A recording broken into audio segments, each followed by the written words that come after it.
Media మిత్రులందరికీ hi అండి, very good morning. నేను firstly I'd like to Benny అన్న గురించి చెప్దాం అనుకుంటున్నాను. బికాజ్ ఇలాంటి కథ ఒక కొత్త డైరెక్టర్, అంతకుముందు ఎక్స్పీరియన్స్ లేదు, యుఎస్లో సాఫ్ట్వేర్ ఉద్యోగం చేసుకుంటూ ఈ కథ రాసుకున్నాడు. నాకు తెలిసి ఇంకెక్కడ ఎలాంటి బ్యానర్కి వెళ్ళినా కూడా ఇలాంటి కథలు అంత తొందరగా పిచ్ చేయలేరు. పిచ్ చేసినా కూడా అవి పికప్ అవ్వటం అనేది చాలా చాలా కష్టం.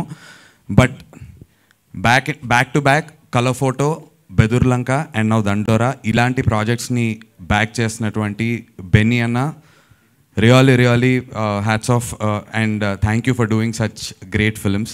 మీలాంటి ప్రొడ్యూసర్స్ ఉంటే ఇలాంటి కొత్త కథలు ముందుకు వస్తుంటాయి. సో మీకు థ్యాంక్ యూ. అండ్ బెన్నీ అన్న లాంటి ప్రొడ్యూసర్స్ ఇంకా వస్తే చాలా బాగుంటుంది. ఇంకా రావాలి అంటే ఇలాంటి సినిమా హిట్ అవ్వాలి. ఇలాంటి సినిమా హిట్ అవ్వాలంటే ప్రీచీగా ఉండకూడదు. దీన్ని ఇంత ఎంటర్టైనింగ్గా చెప్పినటువంటి మా మురళీ బ్రోకి amazing job. You'll all love the film అండి. December 25th రాబోతోంది. ఇంకా చాలా ప్రెస్ మీట్స్ ఉంటాయి, చాలా ప్రమోషనల్ యాక్టివిటీస్ ఉంటాయి, అక్కడ మాట్లాడుకుంటాం.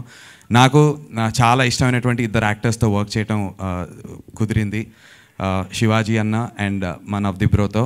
నేను నవదీప్ బ్రోని ఎప్పుడు కలిసినా చెప్తుంటా, నేను మీ ఫ్యాన్ని, మీ యాక్టింగ్కి అని. గౌతమ్ ఎస్ఎస్సి అప్పటి నుంచి I been a huge fan of Navdeep bros acting. So ఆయనతో నేను కాంబినేషన్ చేయటం నాకు చాలా చాలా ఎక్సైటింగ్ అనిపించింది. అండ్ దెన్ శివాజీ అన్న అప్పుడే మంగపతి చేసి వచ్చారు. రిలీజ్ అయిన ఫస్ట్ 10 days 15 daysలో మేము షూట్ స్టార్ట్ చేసాం. ఆ ఆరా ఇంకా అలా ఉండింది, కానీ దాన్ని ఎక్కడ మా మీద అంటే ఆ భయాన్ని మాకు లేకుండా చేసి మా పర్ఫార్మెన్సెస్ని బెటర్ చేయడానికి ఐ నో హౌ మచ్ ఈ హెల్ప్డ్ అస్. శివాజీ అన్న థ్యాంక్ యూ అన్న. మీ మన కాంబినేషన్లో ఉన్నటువంటి జైల్ సీక్వెన్స్ సీన్ కోసం నేను ఎదురు చూస్తున్నాను అండ్ ఆడియన్స్ ఏమంటారని చూస్తున్నాను. Thank you all. Wishing all of us all the very best and blockbuster year ahead. ఈ ఫ్రైడే December 25th మా అందరిది అవ్వాలని చెప్పి కోరుకుంటున్నాం. మీ బ్లెస్సింగ్స్ కావాలి. Thank you. నేను పేరు చెప్పను కానీ ఎవరో ఒకరి గురించి ఏదో ఒక దండోరా అయితే మీరు వేయాల్సిందే ఖచ్చితంగా.